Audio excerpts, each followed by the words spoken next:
The golden hues of the early morning sun bathed the quiet town in warmth as John and his son, Michael, loaded their bags into the trunk of the car. This trip had been planned for months, a special father-son bonding experience that John had long anticipated. Life had been busy, and moments like these were rare. John had always wanted to share his wisdom with Michael, who had just turned 13, an age where curiosity and questions about life seemed to bloom endlessly.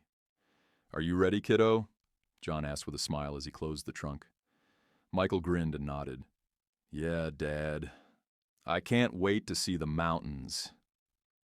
The destination was a small, serene town, nestled at the foot of towering mountains, a place John had visited with his own father many years ago.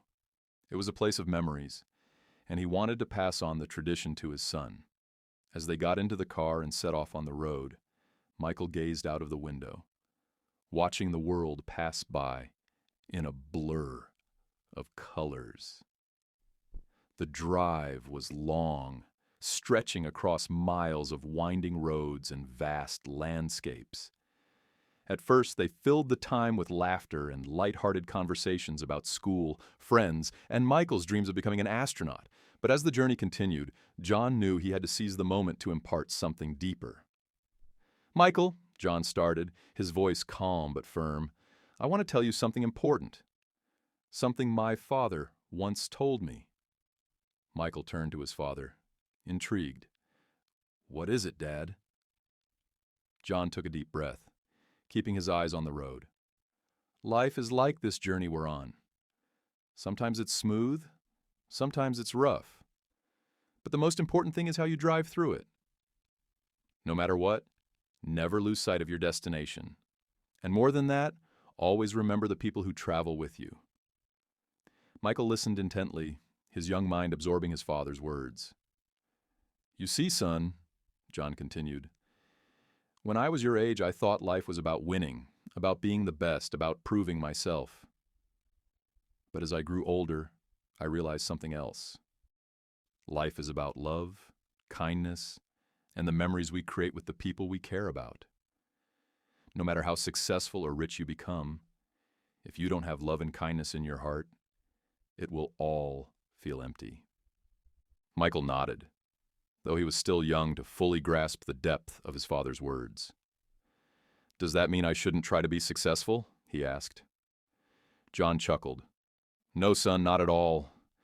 Chase your dreams, work hard, and achieve greatness. But always remember to be kind.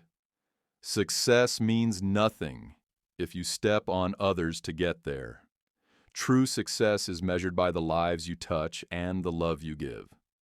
Michael smiled. "I think I understand, Dad." John reached over and playfully ruffled his son's hair. "Good! That means you're already ahead of where I was at your age." Hours passed, and they finally arrived at their destination, a beautiful valley surrounded by towering trees and a crystal-clear lake that reflected the sky like a mirror. Michael stepped out of the car, stretching his arms and breathing in the fresh mountain air. "This place is amazing," he exclaimed. John smiled, seeing the same wonder in his son's eyes that he once had as a child. He pulled out his phone as it rang. "Give me a second, buddy. I need to take this call."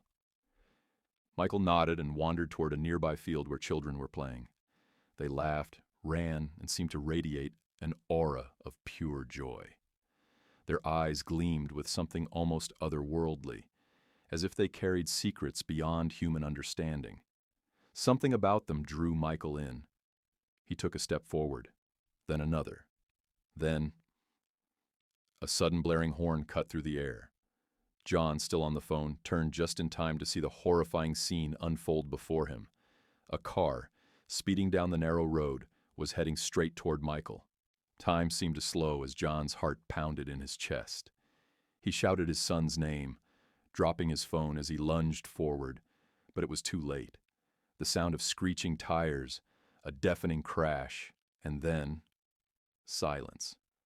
John's legs gave out as he stumbled forward, his breath coming in ragged gasps. He fell to his knees beside his son, shaking him gently. "Michael? Son, stay with me, please."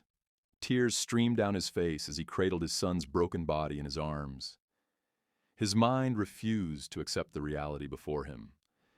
Just moments ago, they were talking, laughing. How could this happen?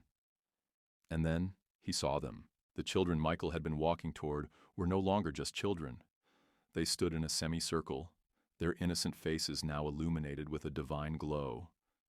Their eyes, once playful, now carried an infinite depth of wisdom and sorrow. One of them, a boy with golden curls, stepped forward. He reached out and placed a gentle hand on Michael's chest. A soft, radiant light pulsed beneath his fingers. John watched in awe and terror. Who are you?" he stammered. The boy looked up, his voice soft yet powerful. "We are the guardians of lost souls. We guide them home." John's body trembled. No, you can't take him. He's just a child." His voice broke into sobs as he clutched Michael tighter. The angelic children did not move aggressively, nor did they seem cruel. Their expressions were filled with understanding and sorrow, as if they, too, felt the weight of John's grief. Another child, a girl with silver eyes, spoke. "His time was written before he was born. You too were meant to be here, to say goodbye." John shook his head violently. No, he was just beginning his life. This can't be happening. The golden-haired boy kneeled beside him, his gaze piercing yet kind. "Do you remember what you told him? About life being a journey?" John's breath caught in his throat. The boy continued, "His journey was shorter than yours, but it was complete. He learned love, he learned kindness, and most importantly, he had you." Tears blurred John's vision as he looked down at his son's peaceful face.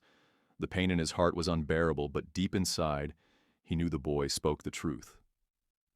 Michael's body shimmered with a faint golden light as his chest rose in one final breath. His lips curled into a soft smile as his soul, a radiant glow of pure energy, separated from his form. The angels extended their hands, and Michael's spirit reached out, taking them.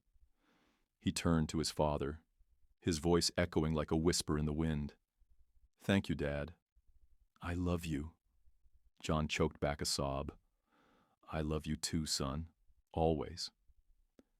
And then the angels and Michael's spirit ascended, their glow merging with the heavens, leaving John kneeling alone on the quiet road.